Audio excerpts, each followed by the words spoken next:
Hello my dear students, welcome back to my channel. So आज मैं आपको आपकी सोशल स्टडीज़ का 12th चैप्टर एक्सप्लेन करूंगी, that is world between the world wars. ठीक है, वर्ल्ड वार्स में वर्ल्ड कैसा था। ठीक है, सो फर्स्ट टॉपिक है इसमें ट्रिपल अलायंस। ठीक है, ट्रिपल यानी कि 3, ठीक है, अलायंस यानी कि मीटिंग। तो ट्रिपल अलायंस का अदर नेम है सेंट्रल पावर्स। ठीक है, तो the secret alliance of 3 countries. क्या था वो सीक्रेट अलायंस? 3 कंट्रीज़ का था। ठीक है, सो जर्मनी का, ऑस्ट्रो हंगेरी का एंड इटाली का। ठीक है, so was called the triple alliance during the first world war. ठीक है, सो नेक्स्ट है ट्रिपल एंटॉन्ट। ठीक है, ट्रिपल एंटॉन्ट क्या है? इसको अलाइड पावर्स भी कहा जाता है। ठीक है, it was alliance formed on 5 September 1914 among Great Britain, France and the Russian empire.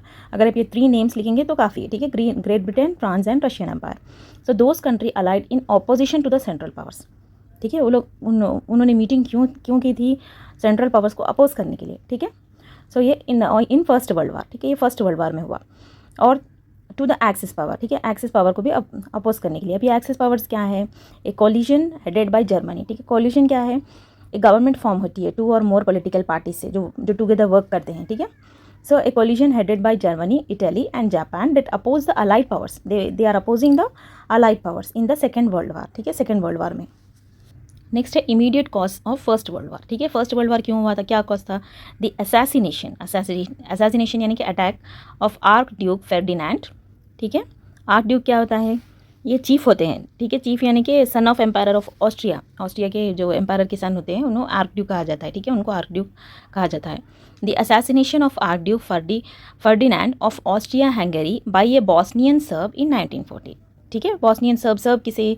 SERB यानी कि वहाँ के जो इनहेबिटेंट होते हैं उसे सर्ब कहा जाता है। ठीक है, बॉस्निया के।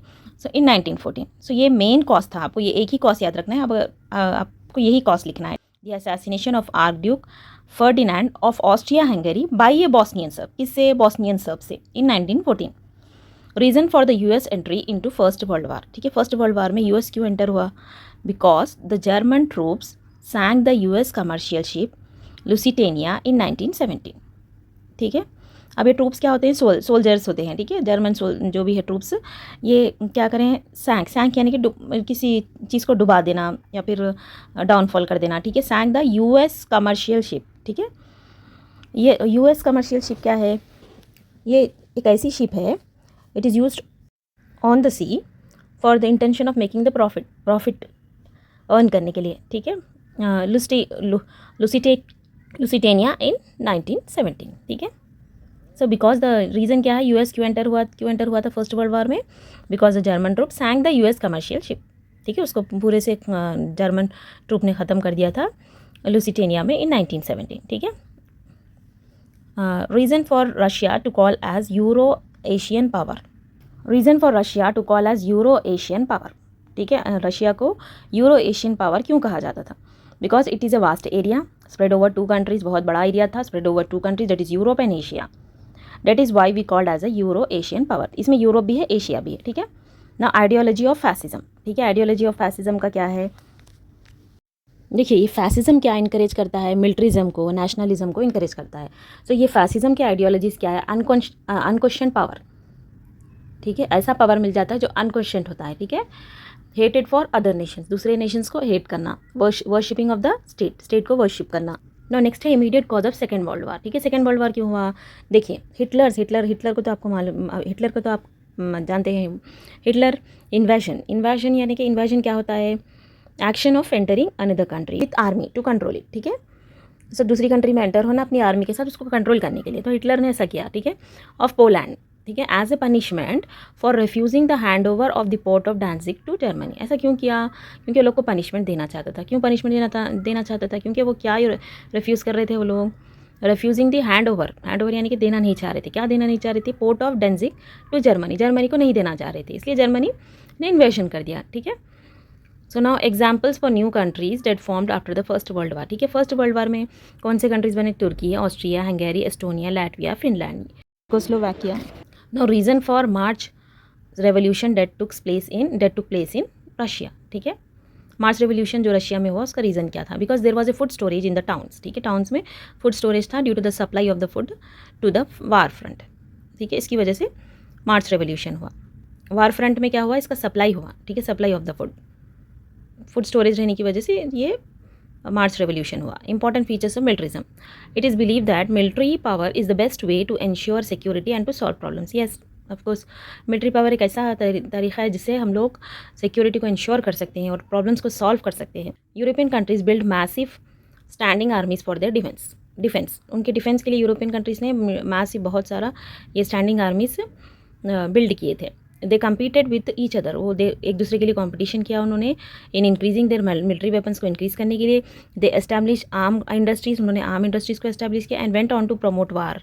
और वार को प्रमोट किया to solve all diplomatic problems. ठीक है, डिप्लोमेटिक प्रॉब्लम्स को सॉल्व करने के लिए. ये मिलिट्रिज्म के बारे में है. ठीक है, इंपॉर्टेंट फीचर्स है जो आप लिख सकते हैं.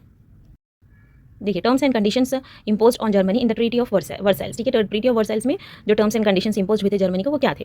Germany had to return its colonies in Africa to allied powers. ठीक है, जर्मनी को क्या करना है? उसके कॉलोनीज को रिटर्न करना है अफ्रीका में. ठीक है, to allied powers. It had to hand over Alsace and Lorraine to France. ठीक है, ये दो भी ये इसको फ्रांस को देने हैं. Its army strength was restricted to 1 lakh from 9 lakh. ठीक है, उसकी जो आर्मी स्ट्रेंथ थी वो रिस्ट्रिक्ट हो गई 1 लाख से 9 लाख को. ठीक है, its naval strength was restricted to 6 battle ships without submarines. ठीक है, उसकी जो नेवल स्ट्रेंथ थी वो रेस्ट्रिक्ट हो गई 6 बैटल शिप्स को विदाउट सबमरीन्स, बिना सबमरीन के. ठीक है, economic depression and its effect on various countries. ठीक है, इकोनॉमिक डिप्रेशन कैसा हुआ? नाउ ये the situation of world wide economic decline during 1929 to 39 because of decline in demand and fall in prices was called economic depression. Economic depression क्या होता है? Nothing but fall in prices. ठीक है, world wide क्या situation हुई यहाँ पर? Fall in prices हुआ, डिक्लाइन इन डिमांड हुआ. ठीक है, इसकी वजह से अगर आपको ये याद नहीं है तो आप डायरेक्टली लिख सकते हैं. ठीक है, there was a fall in price, there was a fall in price and the situation of this world wide it is known as the economic depression. ठीक है, now with its effect stock market collapse in America. ठीक है, ये effect की वजह से stock market America में collapse हो गई. अनएम्प्लॉयमेंट इंक्रीज हो गया 25%. पॉवर्टी और अनएम्प्लॉयमेंट इंक्रीज हो गया जर्मनी में. On the streets of Germany people stood with you could see men with placards around their neck saying willing to do any work. हम कुछ भी काम कर सकते हैं, हमारे पास कुछ काम नहीं है, इस तरह से वो लोग कह रहे थे. There was increasing poverty, desolation. ठीक है, separation, homelessness etcetera due to the shutdown of countries shut होने की वजह से. देखिए, प्ले कार्ड का मीनिंग होता है नोट्स को रिटर्न करना. ठीक है, वो लोग अराउंड दिन के नोट्स रिटर्न कर रहे थे.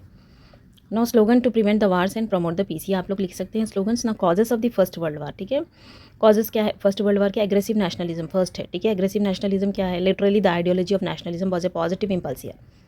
ठीक है, but Italian fascism and German nationalism promoted aggressive nationalism. Aggressive nationalism का एक ही पॉइंट आप लिख सकते हैं कि Italian fascism and German nationalism promoted aggressive nationalism. ठीक है, इन लोगों ने ये प्रमोट किया था.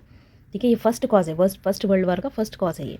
Now imperialism next. Imperialism is the competition between European countries for colonies. ठीक है, यूरोपियन कंट्रीज कॉलोनीज के लिए कंपटीशन कर रहे थे. ठीक है, this often led to stress and wars. ठीक है, इसकी वजह से स्ट्रेस और वार हुआ.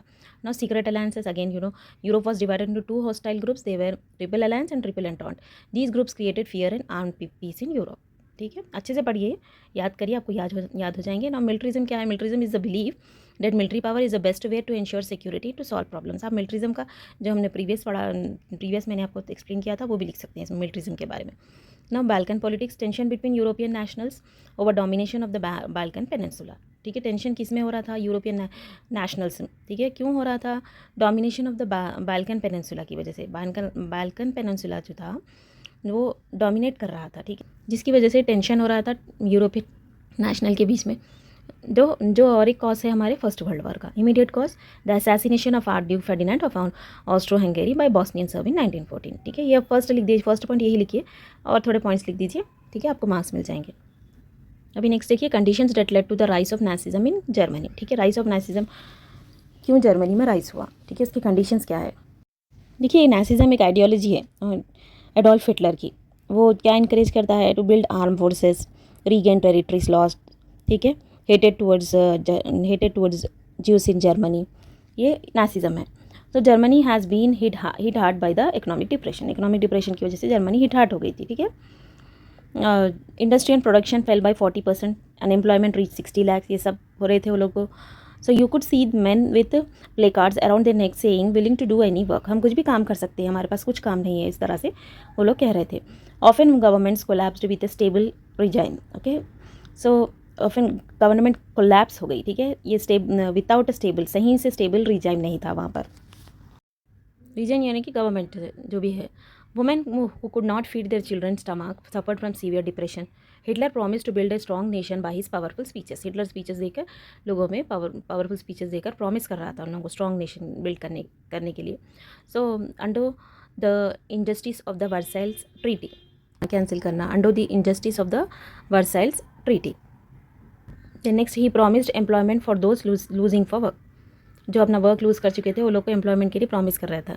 With the above promises Hitler came to power, ठीक है, ये सब प्रोमिसेस करने की वजह से लोग हिटलर की तारीफ़ कर रहे थे और हिटलर पावर में आ गया था। ठीक है, तो इतना ही है आपका ये 12th लेसन। आपको आप ये पढ़ लेंगे तो आपके लिए काफ़ी है। ठीक है।